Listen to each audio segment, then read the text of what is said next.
Hello friends, आप सब कैसे हैं? उम्मीद करती हूँ आप सब अच्छे से होंगे। तो आज आपको एक छोटी सी कहानी सुनाती हूँ। तो इस कहानी में क्या होता है, एक औरत घर का काम कर रही होती है, इतने में हमें आ जाते हैं और कहते हैं चलो तुम्हारा जो टाइम है ना वो पूरा हो गया है और तुम्हारा वक्त ख़त्म हो गया, अब तुम्हें ऊपर जाना है। तो वो कहती है अभी नहीं, अभी तो मुझे बर्तन मांजने हैं। तो तुम थोड़ी देर बाद आना। उसके बाद हमें आज ही दोबारा आते हैं।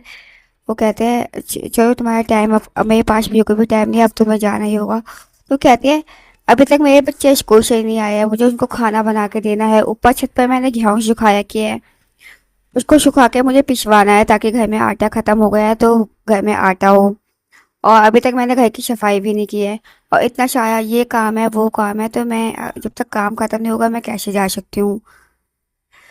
तो मैं आज ही सोच में पड़ जाता है कि ये जाएगी कि नहीं जाएगी। और ये तो एक जोक था, एक छोटी सी कहानी थी, पर ये दुनिया का फैक्ट है कि ना जो हाउस वाइफ होती है ना, हाउस वाइफ जो होती है ना, उनके दिमाग में यही चीज़ रहती है कि मुझे ये काम ख़त्म करना है, वो काम ख़त्म करते हैं। पर उस औरत ने एक बार भी नहीं सोचा मुझे अपनी ये कुछ काम करना है, पर अपनी फैमिली के कि मुझे ये काम उनको तैयार करके रखना है ताकि उनको किसी भी चीज़ की चिंता ना हो। एक औरत की ये मरने का टाइम भी नहीं होता, और मरते वक्त भी यही सोचती है कि मैं ये काम कर जाती। तो ये एक जोक था या जो कहानी थी, आप कुछ भी समझो, पर ये एक फैक्ट है जिसको ना झूठा नहीं आप साबित कर सकते। तो ये सिचुएशन ना आज का मेरे साथ है।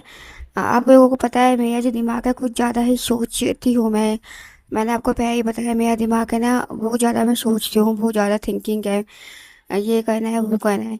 तो मुझे पता है मेरा हॉस्पिटल जाने का टाइम है, कभी भी इमरजेंसी हो सकती है, मैं हॉस्पिटलाइज हो सकती हूँ। तो इससे पहले 15 दिन पहले मैं ये सोच रही थी हितांश के एग्ज़ाम है, उनके हितांश के एग्ज़ाम की जो तैयारी है वो करवा दूँ। उसके बाद ही मैं हॉस्पिटल में एडमिट होंगी। पर टाइम का कुछ नहीं पता कि मैं कब हॉस्पिटल में एडमिट हो जाऊँ या कब मेरा टाइम आ जाए हॉस्पिटल में एडमिट होने का। तो उस टाइम में मैं यही सोच रही थी घर की सफाई हो जाए। अभी भी 2 दिन पहले मैंने घर की सफाई की है। हालांकि मुझे बहुत दर्द हो रहा था काम करते वक्त, काम होता नहीं है इस वक्त मुझसे। और काम करने के बाद 2 दिन तो मैं तो सच बताऊँ बेड पर ही लेटी हुई थी। पर मैं यही सोच रही थी कि उसके बाद तो मैं शायद ही मुझे टाइम ही नहीं मिलेगा 2-3 महीने काम करने का, मैं घर की सफाई अच्छे से नहीं कर पाऊँगी। तो इसी सोच कर मैंने घर की सफाई की। और 15 दिन पहले ये था कि हितांश का एग्ज़ाम है, हितांश के एग्ज़ाम हो जाए उसके बाद सब कुछ। मुझे टेंशन हो रही थी उसके एग्ज़ाम्स की। अब उसके एग्ज़ाम्स हुए हैं और उसके एग्ज़ाम भी 1-2 हफ्ते में ख़त्म ही हो जाएंगे, स्टार्ट हो गए उसके एग्ज़ाम। तो मुझे ये टेंशन है कि अगर मैं हॉस्पिटल में एडमिट हो गई तो मेरा बच्चे का ध्यान कौन रखेगा, चाहे मैं 2-3 या 1 हफ्ते जितने भी दिन के हॉस्पिटल में एडमिट होंगी।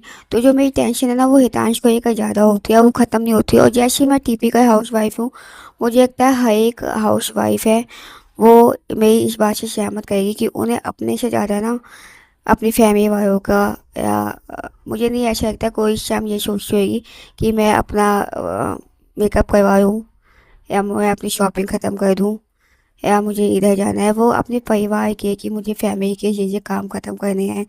घर में शादी है तो शादी का फंक्शन अच्छे से हो जाए, या कुछ भी है, उसके बाद मैं कहीं भी जा सकती हूँ। मतलब उनके काम है अपने ये नहीं होते, दूसरों के होते हैं। उनकी जो लाइफ होती है ना वो दूसरों के ही सेट हो जाती है। चाहे अपने बच्चे के चाहे अपने हस्बैंड के, अपनी उनके पास कभी भी टाइम नहीं होता, चाहे वो जिंदा हो या वो ऊपर जा चुके हो।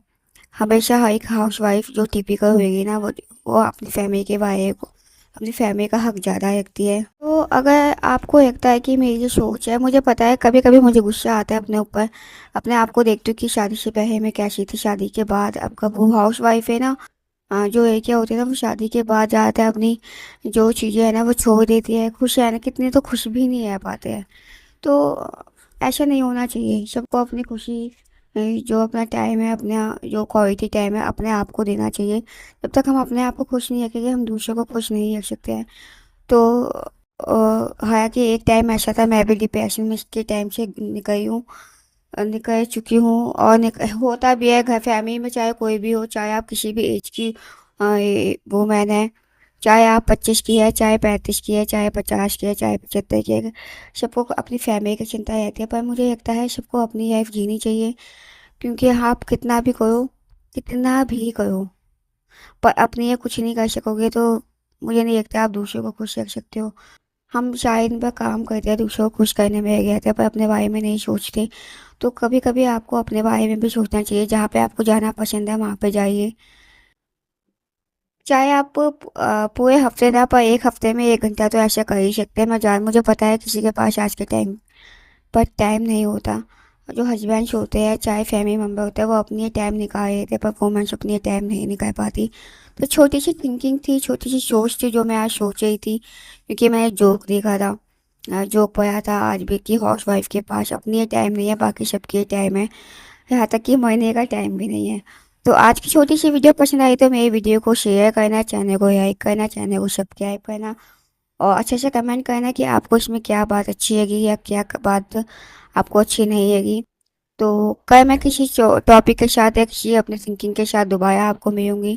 तब तक अपना ध्यान रखिए, सबका ध्यान रखिए। Bye bye.